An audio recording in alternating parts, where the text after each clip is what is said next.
काटाड़ी केड़ी पर पुष्प बनी पथराजो झेर जगतना जीरवी जीरवी अमृत उरना थाजो मारू जीवन अंजलि थाजो जीवन अंजलि थाजो। नमस्कार विद्यार्थी मित्रों, फरी पाछो आपनु स्वागत छे आपणी ऑफिशियल यूट्यूब चैनल एटले के केमिस्ट्री विथ एमएम शर्मा। विद्यार्थी मित्रों, आजना लेक्चरमां ધોરણ 11-12 માં ખૂબ જ અગત્યની વસ્તુ અને પાયાની જરૂરિયાત જેને કહી શકીએ તત્વોની ઇલેક્ટ્રોનીય રચના, એના વિના inorganic chemistry, organic chemistry, physical કે એનાલિટિકલ પોસિબલ નથી। એલિમેન્ટ્સ છે, તેની ઇલેક્ટ્રોન કોન્ફિગ્યુરેશન છે, ઇલેક્ટ્રોનીય રચના છે, તો એના વિશે જાણવાનું છે। એલિમેન્ટ્સની મેગ્નેટિક પ્રોપર્ટીઝ વિશે જાણવાનું છે અને માહિતી મેળવવાની છે। તો જોઈએ વિદ્યાર્થી મિત્રો આજનો લેક્ચર। વિદ્યાર્થી મિત્રો, કક્ષકમાં ઇલેક્ટ્રોન કઈ રીતે સમાવિષ્ટ થાય એના વિશે જાણવું છે આજે, એના વિશે માહિતી મેળવવી છે અને એના નિયમ જાણવા છે। તો આપ સ્ક્રીન ઉપર જોઈ શકો છો, એક નિયમને લખ્યો છે, આઉફબાઉનો નિયમ। શું લખ્યું છે?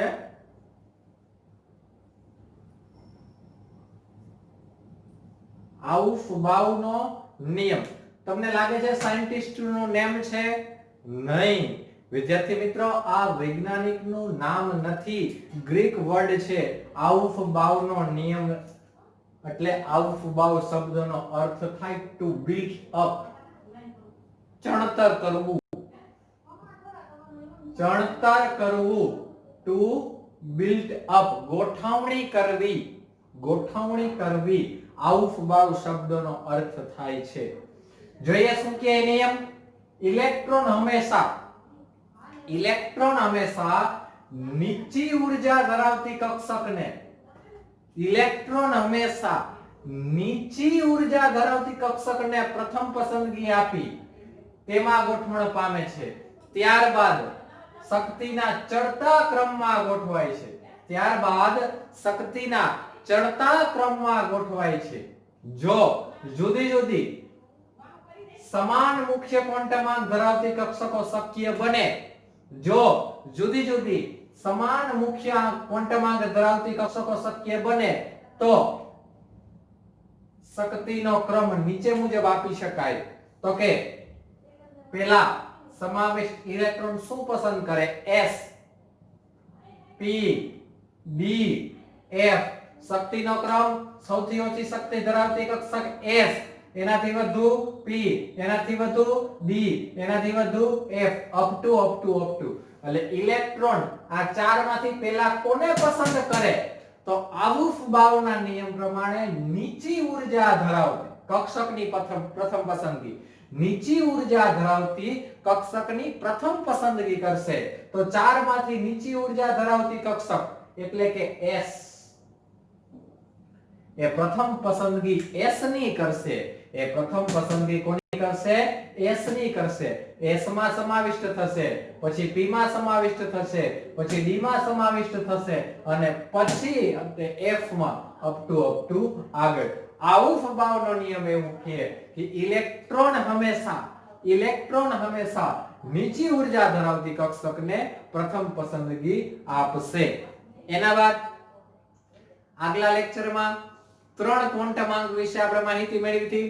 મુખ્ય ક્વોન્ટમાંક, કોણીય વેગમાન ક્વોન્ટમાંક અને ચુંબકીય ક્વોન્ટમાંક, principal quantum number, azimuthal quantum number, magnetic quantum number. એમાં ચોથો ક્વોન્ટમ મેં તમને કીધું હતું મુખ્ય પ્રકાર 4 છે, એમાં તમને 3 જ ભણાવ્યા, તો ચોથો પ્રકાર હું ભૂલી નતો ગયો, એ બાકી રાખ્યો તો। એ ચોથો પ્રકાર એટલે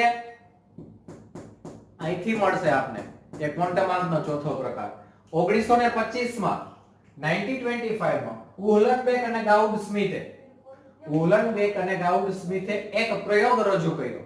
શું કર્યું? તો કે હાઇડ્રોજન પરમાણુને ઇલેક્ટ્રોનને મેગ્નેટિક પ્રોપર્ટીઝ સાથે કનેક્ટ કર્યા। બાર મેગ્નેટ, ગજિયા ચુંબક લીધા, N પોલ અને S પોલ। આ પ્રયોગ પરથી ચોથો ક્વોન્ટમ આંક બન્યો। કા ઇલેક્ટ્રોન સમઘડી દિશામાં ફરતો હોય,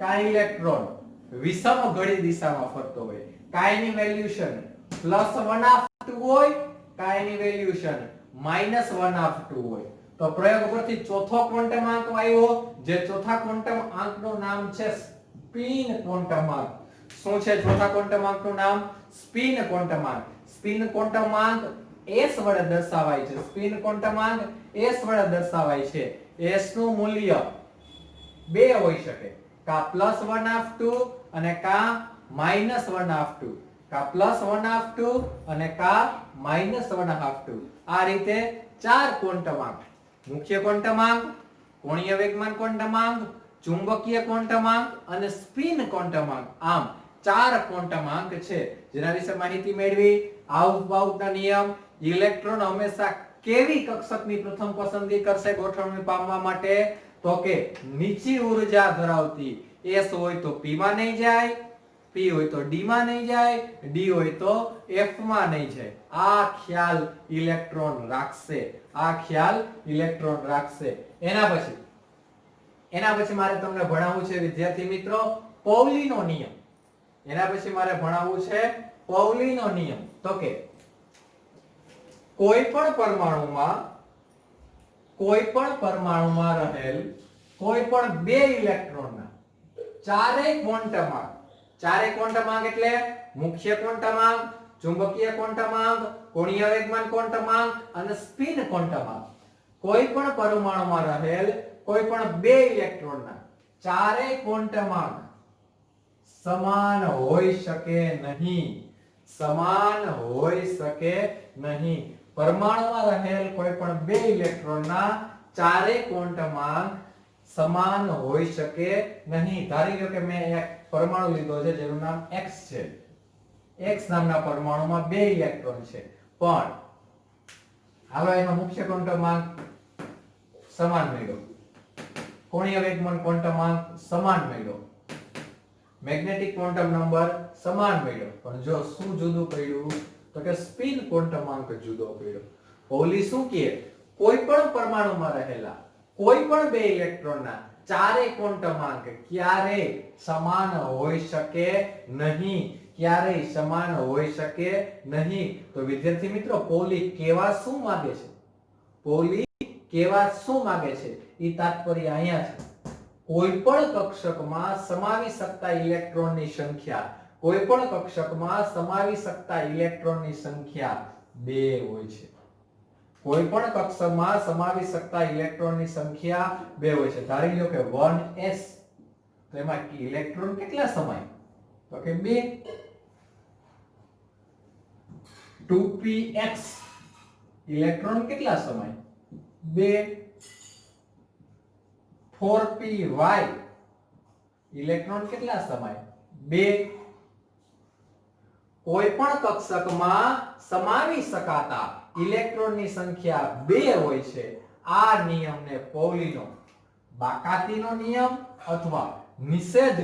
અથવા નિષેધ સિદ્ધાંત તરીકે ઓળખવામાં આવે છે તો વિદ્યાર્થી મિત્રો પૌલીનું કહેવાનું શું છે કોઈ પણ કક્ષકમાં સમાવી શકાતા ઇલેક્ટ્રોનની સંખ્યા 2 હોય છે કોઈ પણ કક્ષકમાં સમાવી શકતા ઇલેક્ટ્રોનની સંખ્યા 2 હોય છે પછી કોઈ પણ હોય 1s હોય 2s હોય 3s હોય 2px હોય 4py હોય 3py હોય કોઈ પણ હોય સમાવી શકાતા ઇલેક્ટ્રોનની સંખ્યા 2 હોય છે આગળ હુન્ડનો મહત્તમ સ્પિન ગુણકતાનો નિયમ હુન્ડે શું કીધું તો કે પરમાણુમાં જ્યારે સમાન ઊર્જા ધરાવતા શક્તિ સ્તર હાજર હોય શું કન્ડિશન આપી પરમાણુમાં જ્યારે સમાન ઊર્જા સ્તર ધરાવતા શક્તિ સ્તર હાજર હોય ત્યારે ઇલેક્ટ્રોન એવી રીતે ગોઠવણ પામે જેથી તેની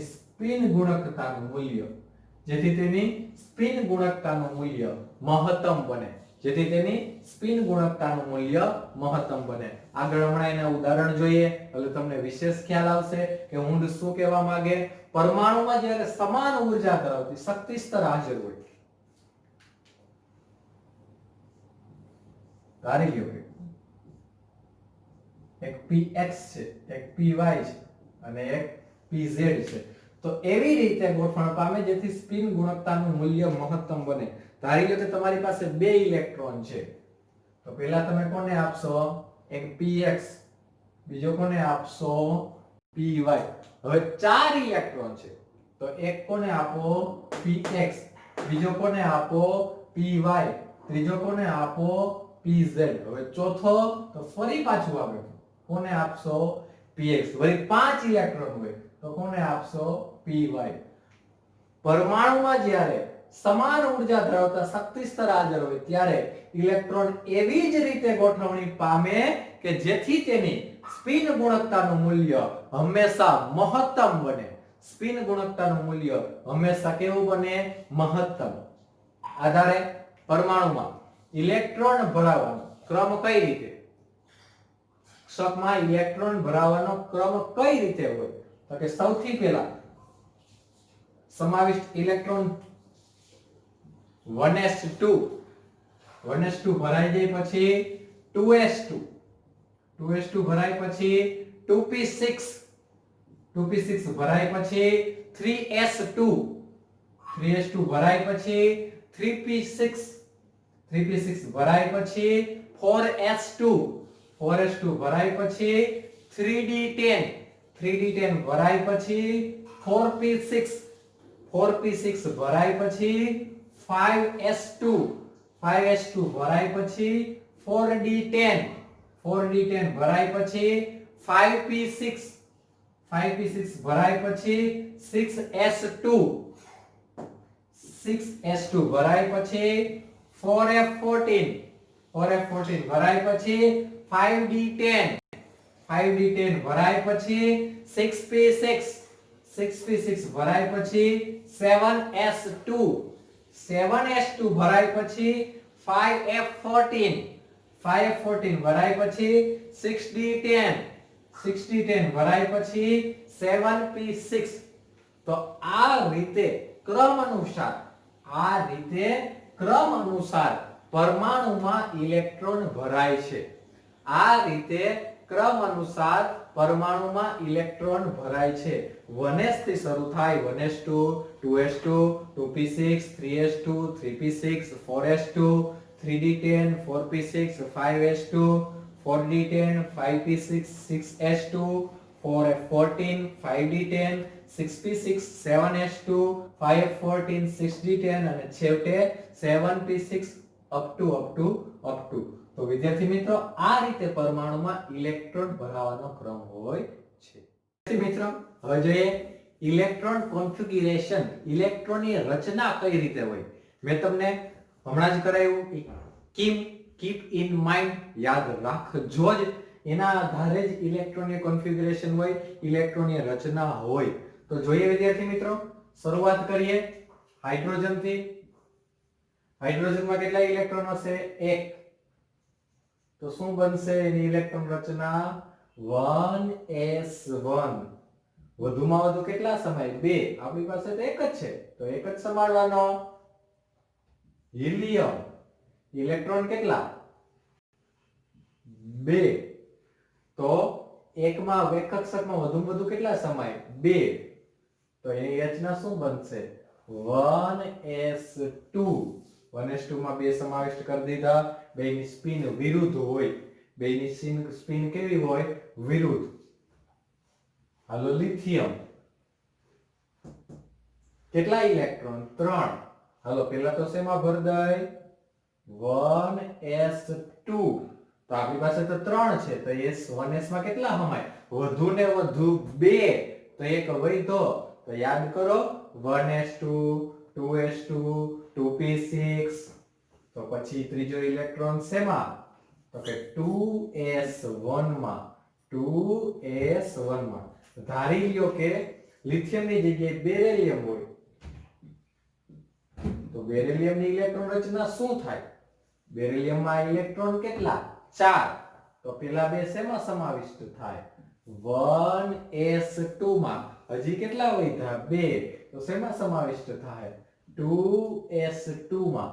શેમાં સમાવિષ્ટ થશે? 2s2 માં. હાલો ધારી લ્યો કે મારી પાસે બોરોન છે.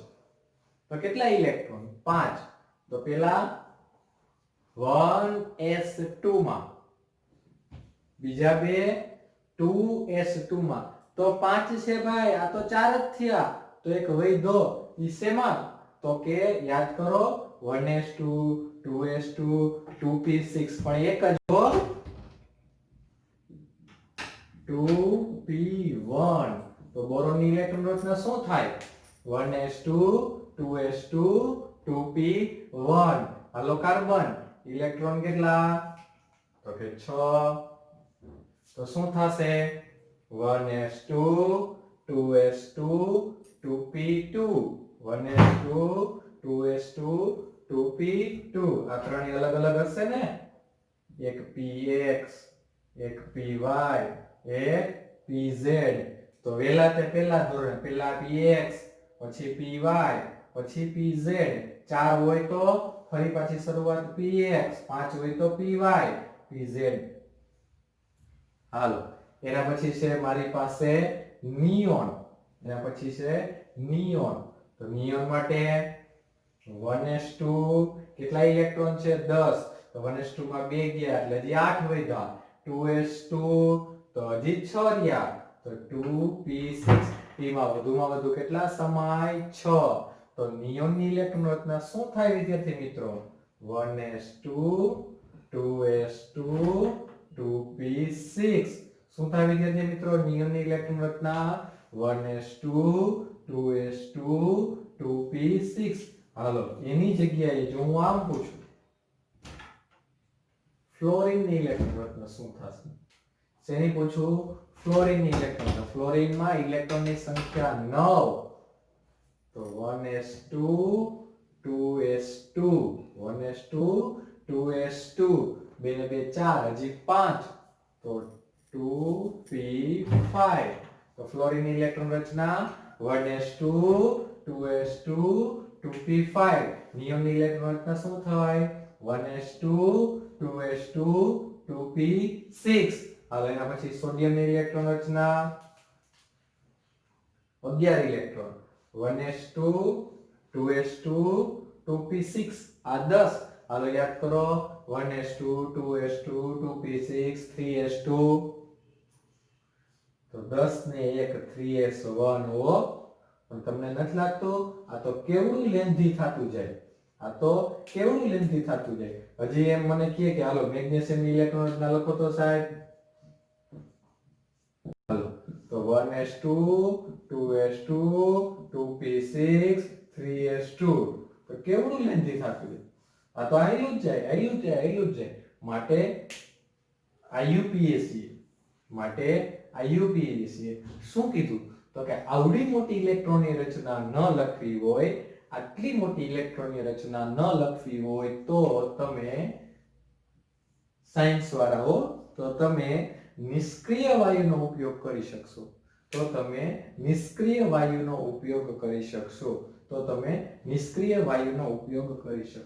ધારી લો કે મારે આના માટે જ લખવું છે લિથિયમ માટે જ લખવું છે તો લિથિયમની ઇલેક્ટ્રોન રચના ખરેખર છે હું જો તો 1s2 2s1 તો 1s ઈ શું છે તો કે નિષ્ક્રિય વાયુ તરીકે હિલિયમ તો હું લખવું હોય તો શું લખી શકું He2s1 શું લખી શકું He2s1 એવા જ ઉદાહરણો આપેલા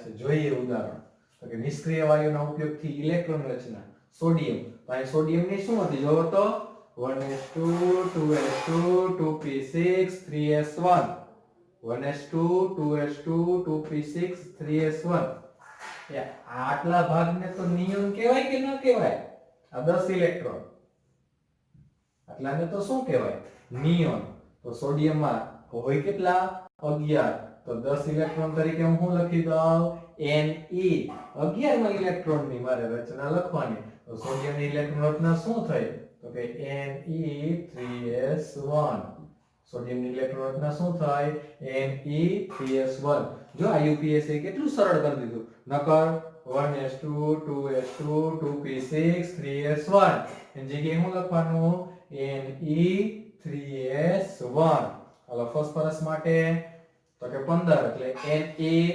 Ne3s2 3p3 10 ને 2 12 ને 3 15 હાલો આર્ગોન માટે તો કે 18 એટલે 10 સીધો આવી જાય નિયોન 3s2 3p6 હાલો કેલ્શિયમ માટે તો નિયોન નો લખાયો કેલ્શિયમ માટે નિયોન નો લખાય વરી લેન્થી પડી જાય ધારી લો કે તમે નિયોન લખો તો નિયોન Ne3s2 3p6 4s2 આ કેલ્શિયમ માટે થાય હવે આ 18 એટલે તો શું તો કે અહીંયા રહ્યા આર્ગોન તો સીધું લખ નાખો Ar4s2 Ar4s2 તો વિદ્યાર્થી મિત્રો આ રીતે તત્વોની ઇલેક્ટ્રોનીય રચના હોય છે જે જેડબલ્યુ નીટ ગુજકેટ અને ગુજરાત બોર્ડ આવી વિવિધ પરીક્ષાઓમાં આ ઇલેક્ટ્રોનીય રચના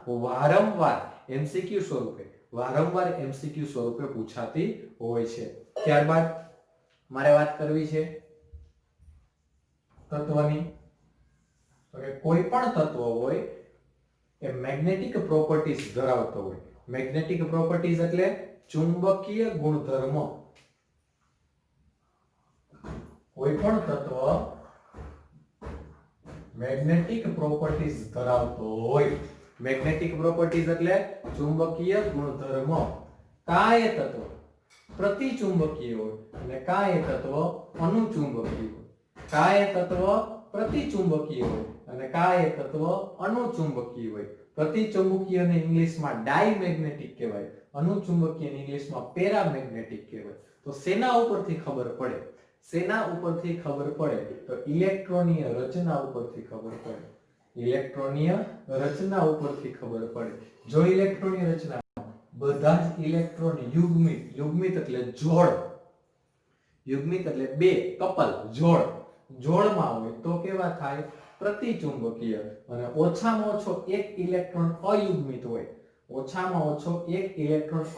હોય તો એ કેવા થાય અનુચુંબકીય ધારી લો કે હું ઉદાહરણ આપું લિથિયમ તો જો હજી લિથિયમ પ્રતિચુંબકીય છે કે અનુચુંબકીય તો લિથિયમમાં હાલો આને જોવાનું હો આ છેલ્લે કેવા છે એકલા એક ઇલેક્ટ્રોન અયુગ્મિત હોય તો લિથિયમ કેવા થશે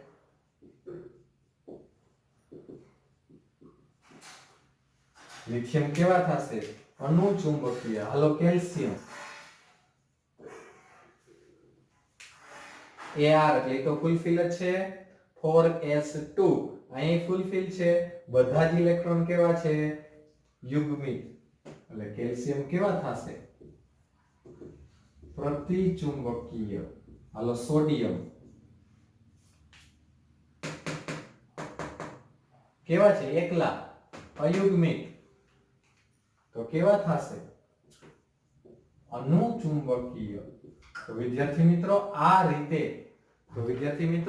રીતે તત્વની મેગ્નેટિક પ્રોપર્ટીઝ હોય ચુંબકીય ગુણધર્મો હોય શેના આધારે ઇલેક્ટ્રોનીય રચનાના આધારે જો તત્વમાં બધા જ ઇલેક્ટ્રોન યુગ્મિત હોય તો એ તત્વ ચુંબકીય રીતે પ્રતિચુંબકીય છે અને જો તત્વમાં ઓછામાં ઓછો એક ઇલેક્ટ્રોન બે કે ત્રણ તો હોય જ શકે ઓછામાં ઓછો એક ઇલેક્ટ્રોન અયુગ્મિત હોય તો એ તત્વનું ચુંબકીય ગુણધર્મ અનુચુંબકીય છે ઓછામાં ઓછો એક ઇલેક્ટ્રોન અયુગ્મિત તત્વમાં તો તે અનુચુંબકીય બધા જ ઇલેક્ટ્રોન યુગ્મિત તો એ કેવા છે પ્રતિચુંબકીય હોય લેક્ચરમાં વિદ્યાર્થી મિત્રો આપણે જે ઇલેક્ટ્રોનની રચના જોઈ એની પ્રેક્ટિસ કરજો વધુને વધુ તત્વોની ઇલેક્ટ્રોનની રચના લખવાના પ્રયત્ન કરજો જો ન આવડે તો ફોન યા મેસેજ દ્વારા મને માહિતી મેળવી શકો છો કોમેન્ટ્સમાં પણ આપ પૂછી શકો છો તો વિશેષ આપણા વિડિયો લેક્ચર આપણી ઓફિશિયલ YouTube ચેનલ એટલે કે કેમિસ્ટ્રી વિથ MM શર્મા આપ નિહાળી શકો છો જોઈ શકો છો તો વિદ્યાર્થી મિત્રો આજે વિશેષ કંઈ ન કહેતા અસ્તુ જય હિન્દ જય ભારત